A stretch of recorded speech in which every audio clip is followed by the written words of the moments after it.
So in previous lecture we got done understanding about algae, where we spoke about general properties of algae. We go a step more ahead to understand about its ecological and economic importance.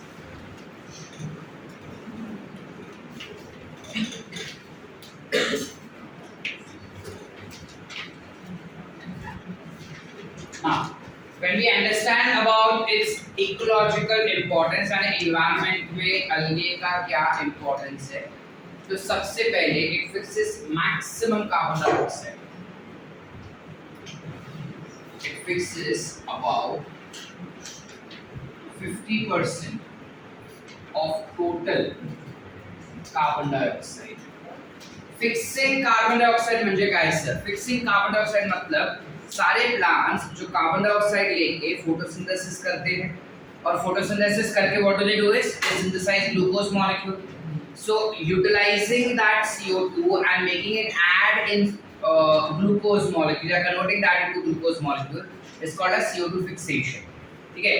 So it has been said that पूरे दुनिया में जितना भी पूरे इस biosphere में जितना भी कार्बन डाइऑक्साइड यूटिलाइज होता है प्लांट्स के द्वारा उसका 50% तो algae ही कर लेता है carbon dioxide fixation. समझ पा रहे हैं? So 50% of CO2 fixation takes place by algae. Apart from that, it states that कि वो आसपास it increases the concentration of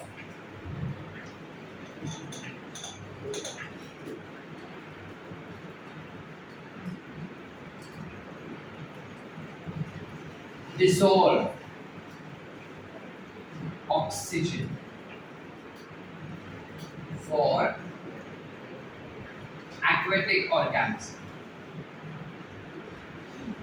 जितने भी aquatic organism है, ठीक है, जनरली हमने कहा कि most of the time algae जो होता है वो aquatic होता है.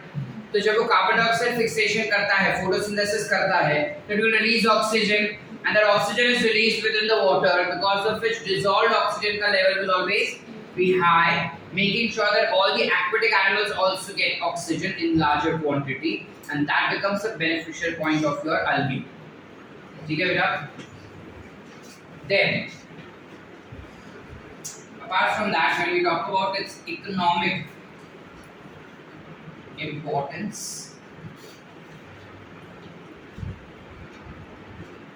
economic importance में सबसे पहले there are lots of algae which are edible. There are around 70 species of algae that are edible in nature, जिनमें से कुछ का एग्जांपल हमने दिया है which is laminaria, that is edible. Okay, then you have sargassum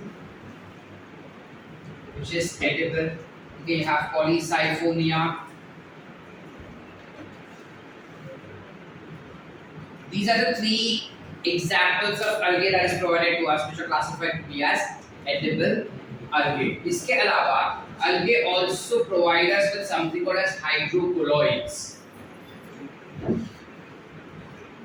Now, what are hydrocolloids? Any material which has the capability of holding water is called as hydrocolloid. Like for example, दुकान में वगैरह तुमने काफी बार देखा रहेगा, एक छोटा सा कुछ साबुदाना जितना बॉल होता है जिसको पानी के अंदर डालते हैं तो वो पूरा फूक जाता है, मैजिक बॉल जिसे कहते हैं, right? That is nothing but an example of hydrocolloids. ठीक है. Now so hydrocolloids are nothing but any chemical which has the capability of holding water in them will be called as hydrocolloids. ठीक है. तो ऐसे काफी अलग-अलग प्रकार के हाइड्रोकोलॉइड्स हमको मिलते हैं algae के पास से. सबसे पहले you might have something called as carrageen. एक केमिकल हमको मिलता है रेड algae के पास से, जिसे हम कहते हैं कैरोजीन. ये कैरोजीन के पास कैपेबिलिटी होता है कि वो वाटर को होल्ड कर सके. Likewise, there is one more which is called as algine, which is obtained from brown algae. ठीक है. Likewise, we also have something called as agar-agar. नाम तो सुने होंगे. Yes or no? Agar-agar is also obtained from red algae. However, the applications of agar-agar is that they are edible also, right? So they are used in ice creams, they are used in jam, they are used in synthesizing or preparing jellies, etc. इसके अलावा agar-agar can also be used to grow bacteria on artificial medium. Now what does this mean? Like for example, ठीक है, let's say Chirag is suffering from some abnormality, उसको बहुत जुकाम है, सर्दी खांसी और पेट में भी दर्द हो रहा है, तो डॉक्टर ने उसको बोला कि तुम तुम्हारा स्टूल टेस्ट करो, ठीक है, stool test everyone is aware about, ठीक है, fecal matter, solid waste, human solid waste, the most sophisticated term that I can use, ठीक है, so basically डॉक्टर ने बोला कि तुम स्टूल टेस्ट करो करके, ठीक है। अब चिराग ने स्टूल प्रोवाइड किया लैबोरेटरी को, ना laboratory wanted, they check, it's been asked to see if there are any stomach infection causing bacteria in it or not, ठीक है ना। in that case उस स्टूल को आर्टिफिशियल मीडियम पे, यानी एक पेट्री डिश लिया जाता है, एक कांच का प्लेट लिया जाता है, जिसमें जेली जैसा एक न्यूट्रिएंट पोर कर दिया जाता है, जिसको थोड़ा ठंडा किया तो जेली जैसा बन जाता है, लिक्विड होता है, पोर किया जेली जैसा हो जाएगा ठंडा करने पे। तो जेली जैसा इसलिए होता है बिकॉज उसके अंदर होता है अगार-अगार, सेमी सॉलिड हो जाता है, एंड देन उसके ऊपर you spread this particular stool and you allow bacteria to grow, ठीक है, you of course dilutes the stool and then you pour it on the plate, ठीक है, and you allow things to grow. If there are any bacteria they will grow, if there are no bacteria they will not grow, ठीक है। so if bacteria grow on them you can identify those bacteria कि ये कौन सा bacteria grow हुआ है, अगर कुछ यूनिक बैक्टीरिया है तो पता चल जाएगा कि उसको इन्फेक्शन हुआ है या नहीं, ठीक है। तो बैक्टीरिया को आर्टिफिशियल मीडियम पे ग्रो करवाने के लिए हमें वो आर्टिफिशियल मीडियम सेमी सॉलिड चाहिए, तो उस मीडियम को सेमी सॉलिड करने के लिए we use something called as agar-agar। आगे क्लियर बेटा, चले आगे। Apart from that the another ecological importance that we have, economical importance that we have is that which is single cell protein, also called as SCP. The example over here becomes chlorella. And then you have spirulina. Now, what exactly is single cell protein? क्या होता है बेटा? अगर हमें protein चाहिए, vegetarian food से अगर हमें प्रोटीन चाहिए, तो we have milk as a source which has highest protein. So soybean वगैरह भी है, agree. But then if I talk about milk, that becomes one of the good sources for proteins as well. So कहा जाता है, comparatively कहा जाता है कि अगर तुम 250 किलो की गाय को पालो, तो उनमें से जो दूध मिलता है, उस 1 लीटर दूध में अपने को 250 ग्राम का प्रोटीन मिलता है, ठीक है, 25 ग्राम्स मिलता है, sorry 25 grams of protein that it is very less.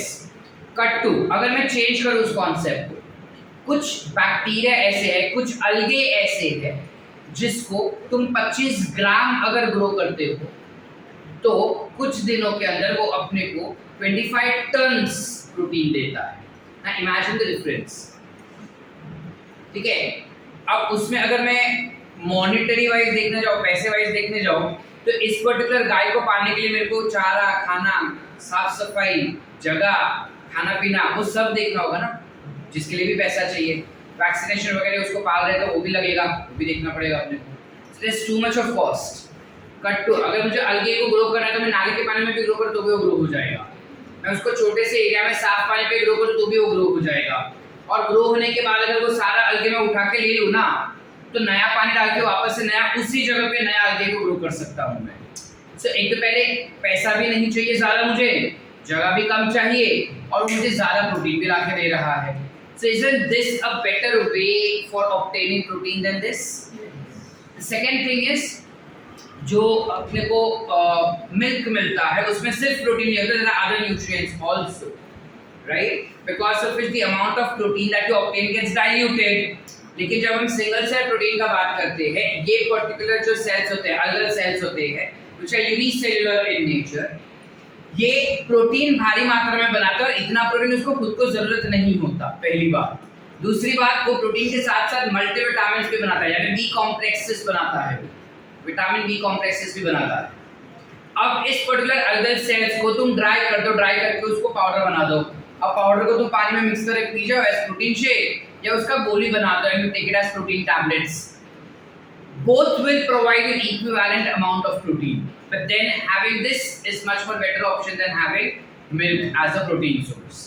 All right. So that is the reason it has been said that single cell protein is one of the food item that we need to obtain from algae. It has also been said that single cell protein जो होता है ना बेटा, this is favorite food of space travelers. जो astronauts होते हैं जो space में ट्रैवल करते हैं, वहां पे उनके हमारे बॉडी को प्रोटीन तो चाहिए ही, तो दाल चावल लेके नहीं जा सकते ना, उड़ेगा सब, zero gravity. So what do they prefer taking up is this protein tablets. They take up these protein tablets as their food source. Any doubts? Are we clear? So these are nothing but different benefits that we talk about for with regarding algae. I hope you have the concept clear है everyone। इतना लिखे, फिर we'll go for green algae, ठीक है?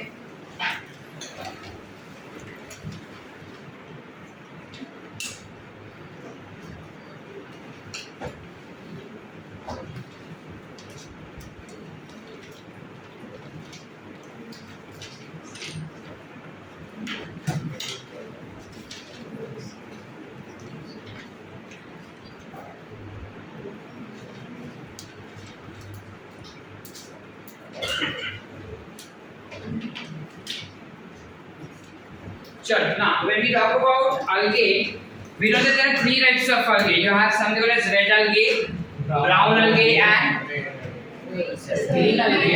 Green algae. Red, brown और green algae होता है, हमको पता है? Yes or no?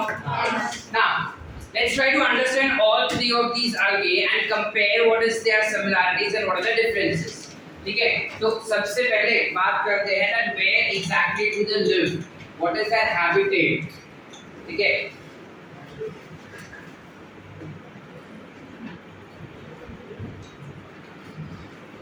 तो जब habitat का बात करते हैं, green algae can be aquatic, and if it is aquatic, it will be found more in fresh water. Last page पे दिख रहा है।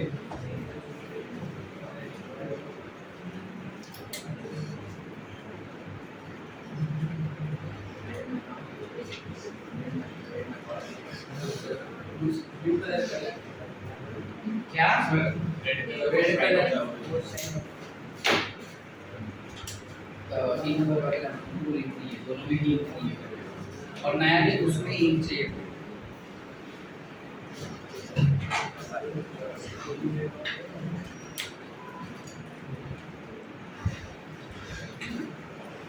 सबसे पहले जब हैबिटेट का बात करते हैं बेटा, सारे अलगे एक्वेटिक होते हैं, जिनमें जब हम ग्रीन अलगे का बात करें, ग्रीन अलगे ज्यादातर they are found more in fresh water and they are found less in marine और ब्रैकिश वाटर। मरीन या फिर ब्रैकिश वाटर में वो जनरली कम रहता है, ज्यादातर वो हमेशा अपने को फ्रेश वाटर में ही दिखाई देता है। इसके अलावा we can also find them on moist soil, rocks या फिर वुडन लॉग्स। करेक्ट? किसी भी गीले ऑर्गेनिज्म पे, किसी भी गीले लकड़े पे या गीले सॉइल पे या गीले पत्थरों पे भी अलगे ग्रो होते हुए अपने को आसानी से दिखाई दे देता है ना बेटा? सो ये हैबिटेट्स हो गए किसके? क्लोरोफाइसिए के।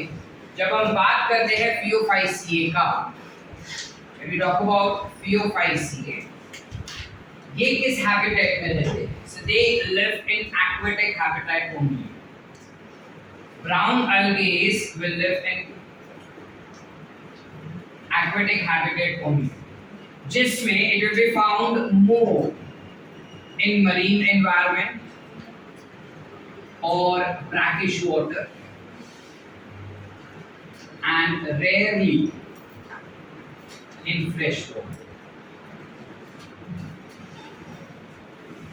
ठीक है, जबकि अगर हम रोडोफाइसिए का बात करें, if we talk about रोडोफाइसिए, they will also live in aquatic environment only. Again, pretty much same. They are mostly in marine water, very less or very rarely they will be found in fresh water. Majority of the time they will be in marine only. Brackish में भी काफी कम दिखाई देता है. ठीक है, ठीक है. फिर बात आता है कि जो क्लोरोफाइसिए होता है, इट इज फोटोसिंथेटिक प्लांट है, इसलिए इसके पास फोटोसिंथेटिक पिगमेंट्स कौन से हैं?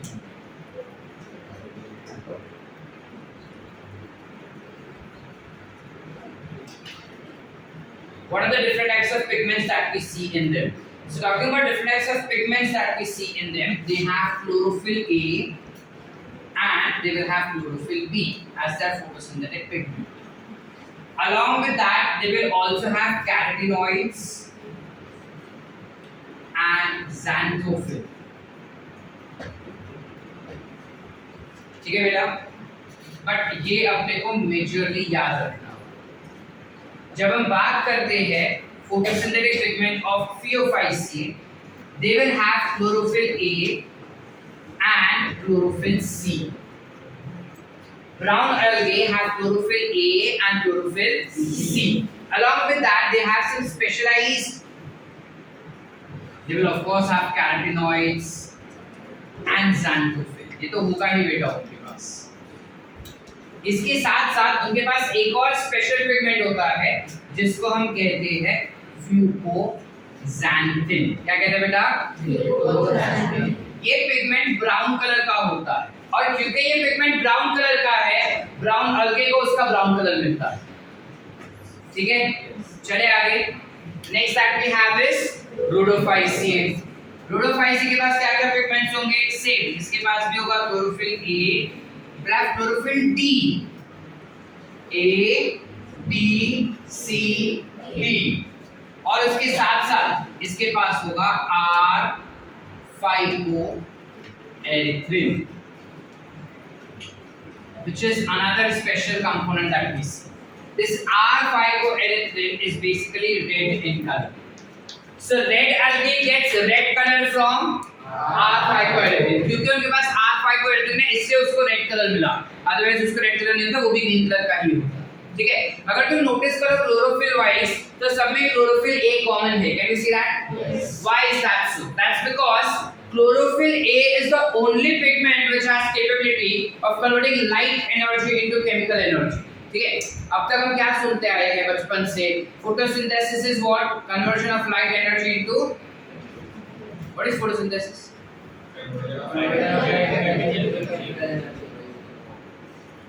Conversion of light energy into chemical energy. Right? अब chemical energy के हिसाब से हम क्या कर लगाते हैं? क्या बन रहा है?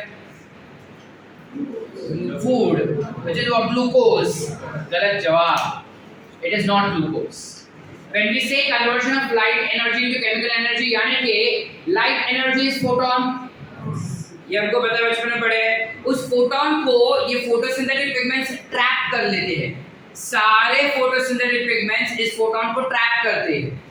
केवल क्लोरोफिल ए के पास से कैपेबिलिटी होता है कि वो ट्रैप किए हुए एनर्जी को एटीपी में कन्वर्ट करें, which is chemical energy. समझ पा रहे हैं कि नहीं?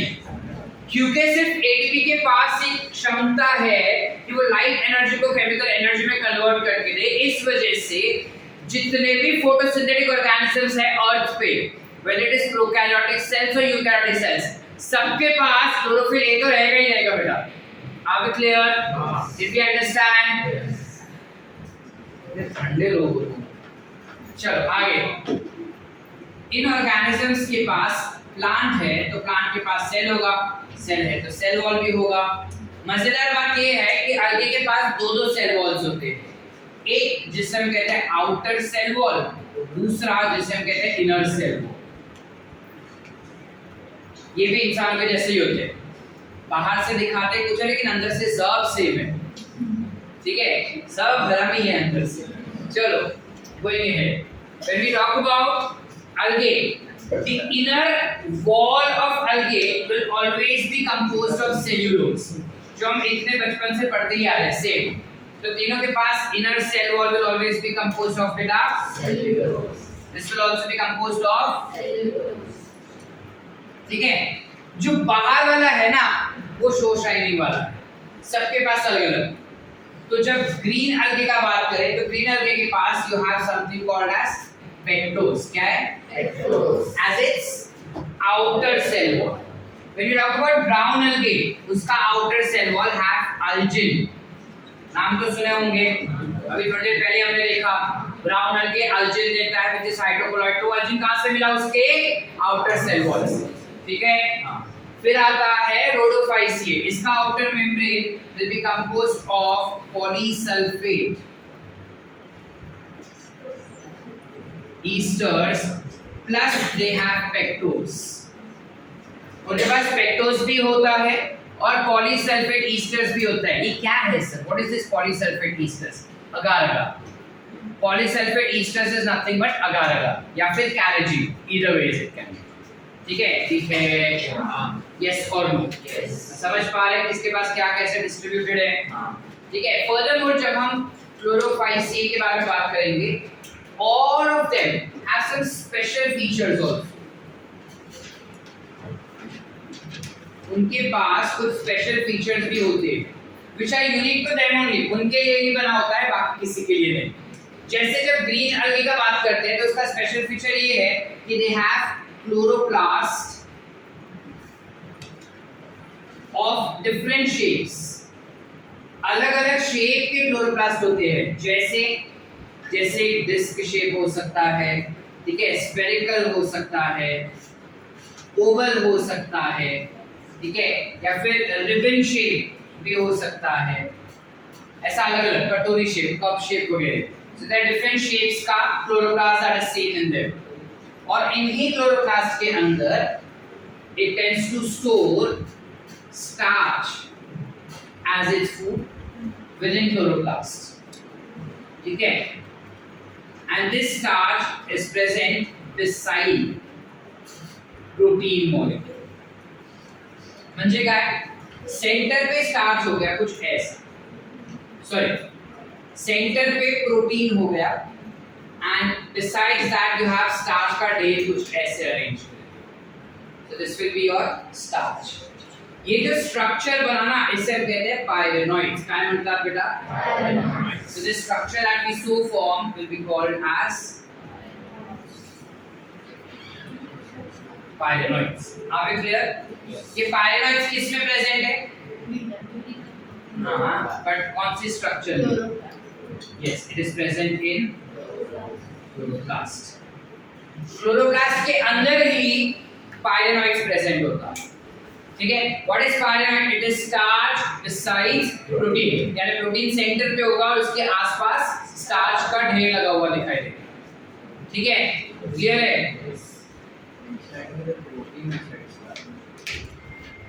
सॉरी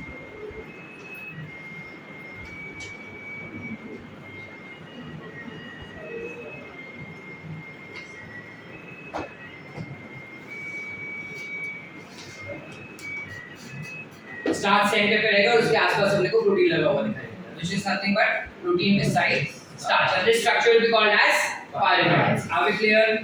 चले आगे, चलो furthermore yeah, when we go ahead for brown algae, इसके क्या स्पेशल फीचर्स होते हैं? ब्राउन algae का अगर हम स्ट्रक्चर देखना तो कुछ ऐसा स्ट्रक्चर दिखाई देता है,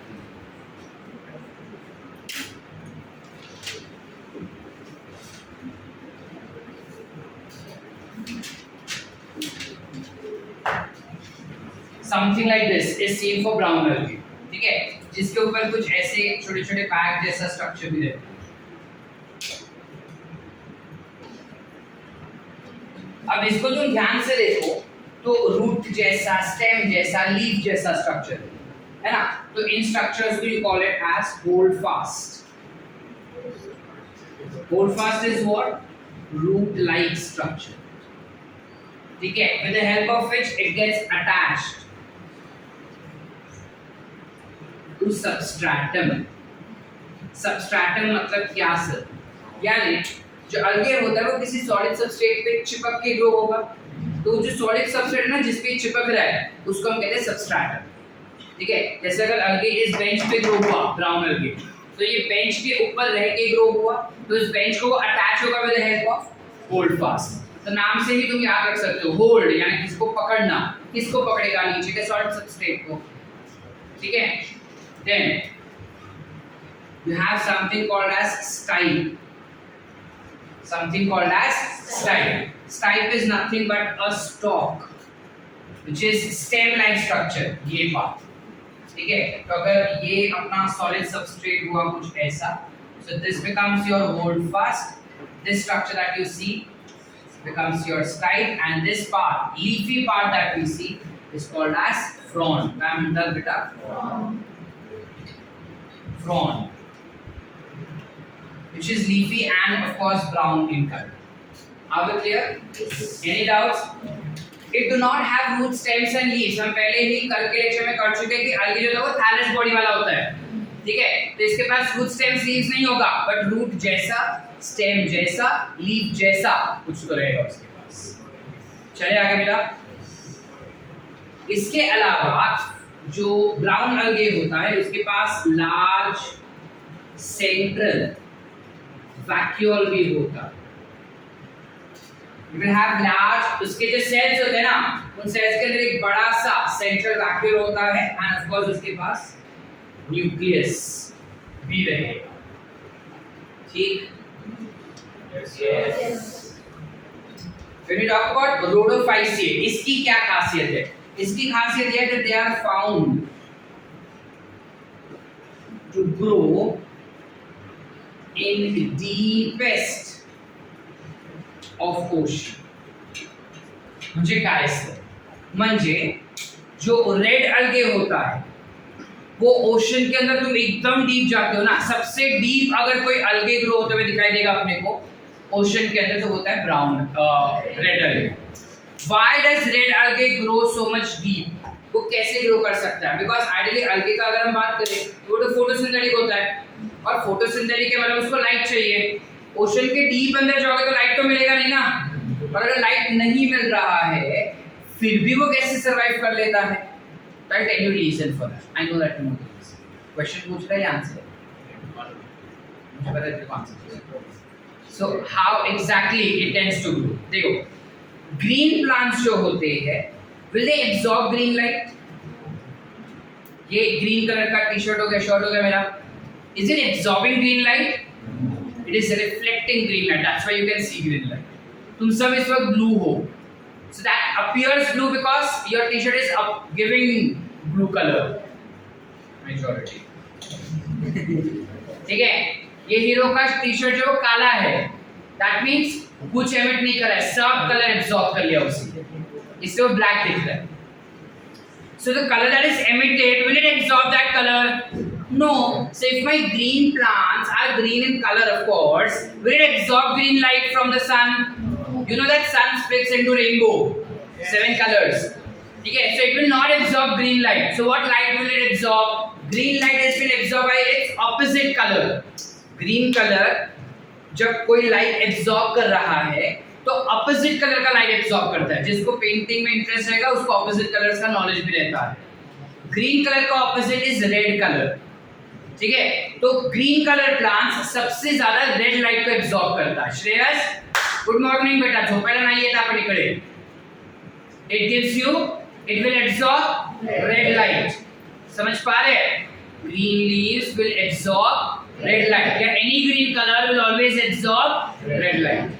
आर वी क्लियर? तो सारे ग्रीन प्लांट्स जो है वो रेड कलर के लाइट में बेस्ट फोटोसिंथेसिस करके देगा. Are we clear? Any doubts? वैसे ही जब रेड प्लांट्स का हम बात करें, रेड का ऑपोजिट कलर होता है ब्लू. ठीक है ना, रेड का ऑपोजिट कलर ब्लू है, मतलब ब्लू लाइट में वो बेस्ट फोटोसिंथेसिस करेगा, और other is absorbing only blue light right now for us. Yes और नो? अब विबग्योर है ना, वॉयलेट इंडिगो ब्लू, बेसिक्स हम पढ़े हैं कि अगर वेवलेंथ छोटा रहेगा तो उसका स्पीड फास्ट रहता है, राइट? और अगर वेवलेंथ बड़ा है तो स्पीड कम रहेगा।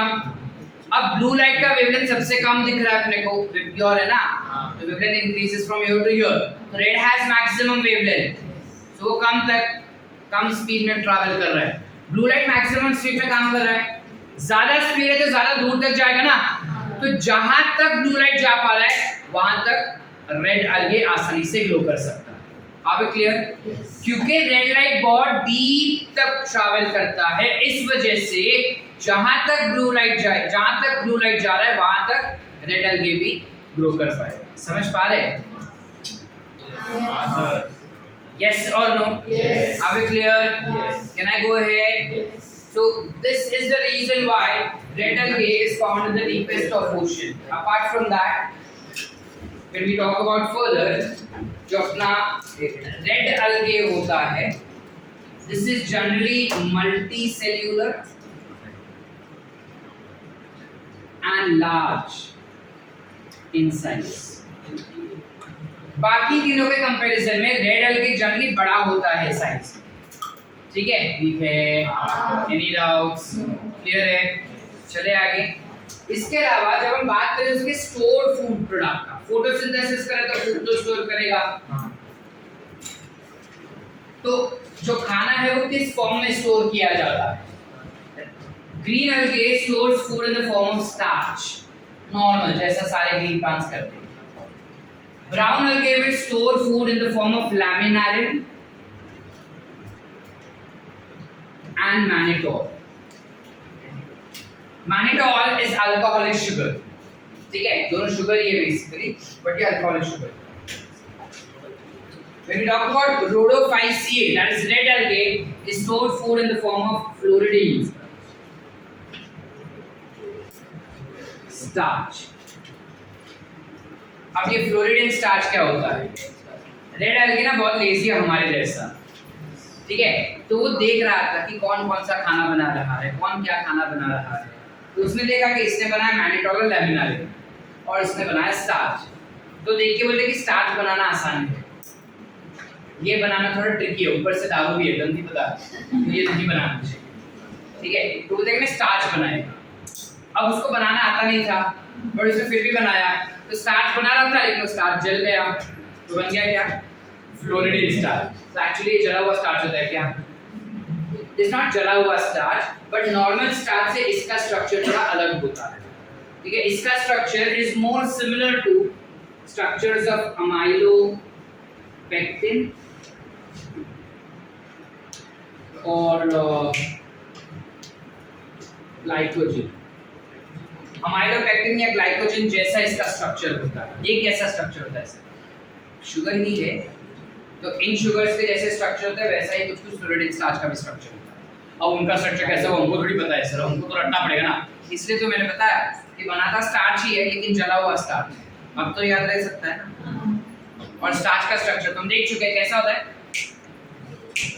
बायोमोलिक्यूल का टेस्ट वापस देना पड़ेगा लगता है। स्टार्च का कैसा रहता है शेप? स्पाइरल होगा ना, तो इसका स्ट्रक्चर भी स्पाइरल ही रहेगा लेकिन थोड़ा ब्रांच जैसा दिखता है। Why? Because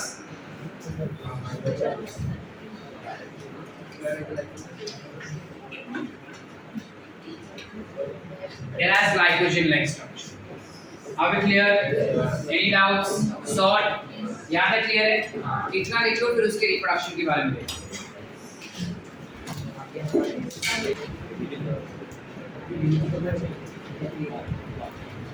When we talk about reproduction, it can reproduce by vegetative propagation that we are aware, and all of them reproduce vegetatively by fragmentation. ठीक है?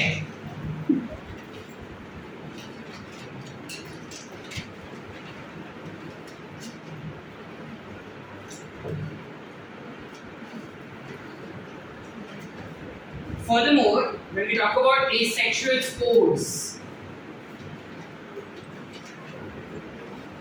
of reproduction, they are capable of producing zoospores in a structure called as zoosporangia, ठीक है, which we know is a motile spore, yes or no बेटा? Yes. जब हमें पता है वो मोटाइल है तो मोटिलिटी कैसे होगा? It will be motile when it has 2 to 8 apical flagella which are unequal, correct? Just check once, it's equal.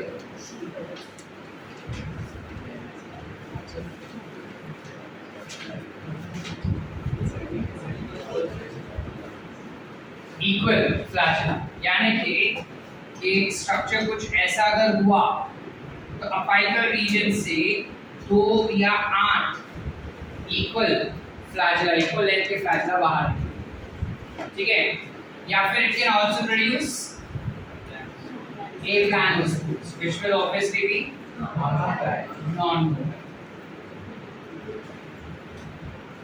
ठीक बेटा, यहाँ पे क्या होगा? यहाँ पे भी सेम चीज, but then the difference is they are of pear shape. They are of pear shape पहली बात, and pear shape होने के साथ साथ जो motile spores रहेंगे, यानी जो zoospores है, they will have 2 lateral unequal flagella. ठीक है, यानी अगर ऐसे है वो स्पोर तो साइड से एक बड़ा और एक छोटा फ्लैशला निकलेगा, कुछ ऐसे बट साइड में. Whereas here also it will produce pear-shaped spore which will be non-motile only. You do not have any motile spore produced over here. ठीक है, जब बात आता है सेक्सुअल रिप्रोडक्शन की, it produces sexual gametes. When it is producing sexual gametes, it can produce isogamous type of gametes. It can produce oogamous type of gametes. It can also produce anisogamous type of gametes. तीनों type के gametes बना सकता है. और जब यहाँ पे motility का बात आता है कि gametes अगर मोटाइल है तो सेम तरीके से ही मोटाइल रहेगा. 2 से 8 अपाइकल फ्लैशला रहेंगे जो इक्वल रहेंगे. Likewise, when we talk about Phaeophyceae, again same concept. इसके पास भी iso, aniso and oogamous type के gametes produce होंगे, which will be of pear-shaped gametes. And this, if they are motile gametes, जहाँ पे भी जो भी gametes motile होंगे, they will have 2 lateral unequal flagella. Whereas when we talk about Rhodophyceae, ये सिर्फ और सिर्फ oogamous type के gametes बनाता है. It will produce only oogamous type of gametes and non-motile gametes होते हैं. oogamous में मेल तो मोटाइल होता है सर, ये एक्सेप्शन केस है जहाँ पे mail will also be non-motile. ठीक है. Plus along with that they will have complex post fertilization development. यानी एक बार फर्टिलाइजेशन हो गया ना, उसके बाद फर्टिलाइजेशन हो जाने के बाद जो बॉडी बनता है ना अलगे का, वो डेवलपमेंट काफी कॉम्प्लेक्स तरीके से डेवलपमेंट होता है. ठीक है, अनलाइक बाकी दोनों में जिसमें काफी सिंपल तरीके से हो जाएगा, इसमें काफी कॉम्प्लिकेटेड डेवलपमेंट होता है. तो एग्जैक्टली अलगे में रिप्रोडक्शन कैसे होता है, let's try to find out that. So if I have an algae, ठीक है, अगर सपोज ये हो गया अपना algae कुछ ऐसा,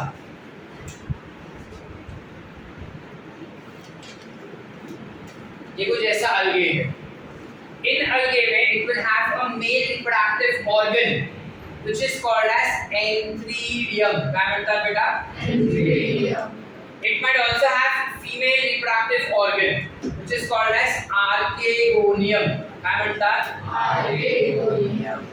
So antheridium से you have release of a male gamete which is called as antherozoid. क्या म्हणतात? Antherozoid. और यहाँ से female निकलेगा which is egg. Are we clear? Yes. क्या नहीं समझा? Both of them are released in water This will also be released in water. पानी में रिलीज होने के बाद if they are motile तो फ्लैजेला के द्वारा वो एक दूसरे के करीब आ जाएंगे, ठीक है। अगर नॉन मोटाइल हुआ तो वाटर करंट्स में बह बह के एक दूसरे के करीब आ जाएंगे। Yes or no? They will fuse together to form zygote and undergo meiosis to form entire algae again. नहीं समझे? दोनों मेल गैमेट और फीमेल गैमेट जो है वो फ्यूज हो जाएंगे बेटा पानी में आके। फ्यूज हो जाने के बाद वो जाइगोट बन जाएगा। जाइगोट से जनरली माइटोसिस होता है नॉर्मल इंसानों में, नॉर्मल ऑर्गेनिजम्स में वो माइटोसिस करता है, लेकिन यहाँ पे उल्टा है, वो मियोसिस करता है। मियोसिस करके फिर से हैप्लॉइड हो जाएगा और हैप्लॉइड होके पूरा अलगे वापस बनाता है, यानी कि हमारा पूरा अलगे will be haploid body. Yes और नो? माइटोसिस से उसने एंफिडियम बनाया which will be haploid और आर्किगोनियम बनाया which will be haploid। ये एंफिडियम से एंथेरोजोइड्स बने, गैमीट्स। गैमीट्स तो हैप्लॉइड ही होने चाहिए। वो हैप्लॉइड गैमेट आगे आके फ्यूज हो गया और जाइगोट बना। एक एंड दूसरा एंड फ्यूज हो गया तो जाइगोट बन गया। ये जाइगोट हैप्लॉइड हो गया या डिप्लॉइड? परफेक्ट। तो ये हो गया डिप्लॉइड बेटा, which undergoes meiosis again। तो क्या हो जाएगा हमारा एंटायर अलगे विल अगेन बिकम। समझ पा रहे? तो इधर तुम ध्यान से देखो, majority of the life cycle या जो अलगे का पूरा जिंदगी है, मेजॉरिटी ऑफ द जिंदगी हैप्लॉइड होकर बिताता है या डिप्लॉइड? इस वजह से इसका लाइफ साइकिल, अलगे का लाइफ साइकिल, अलगे फॉलो हैप्लॉन्टिक लाइफ साइकिल, ऐसा हम कहते हैं। हम कहते हैं कि अलगे जो है वो हैप्लॉन्टिक लाइफ साइकिल फॉलो करता है। क्यों? क्योंकि majority of the life is always haploid. Are we clear everyone? Any doubts? Let's quickly see what are the examples. When we talk about examples for chlorophyceae, which is green algae, you have chlorella, you have spirogyra, you have something called as Cara, Chlamydomonas, you have Volvox, you have Eulothrix। ठीक है, ये सारे हो गए हमारे कौन से? You also have Eudorina, this is also green algae। ठीक है बेटा।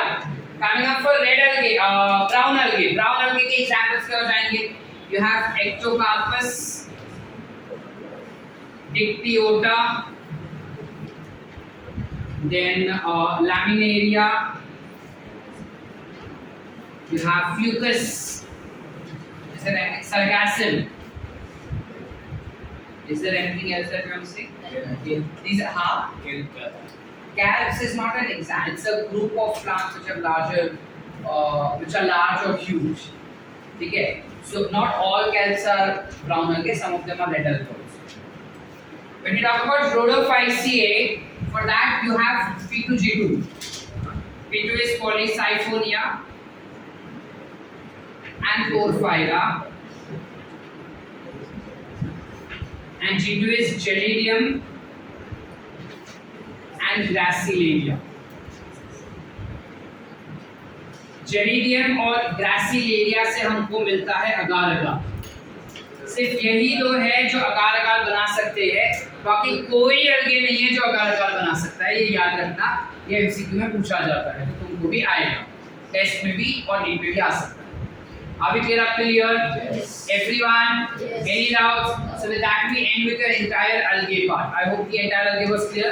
Yes. Make sure that you revise this and come tomorrow. If there are any doubts, we'll solve that. ठीक है?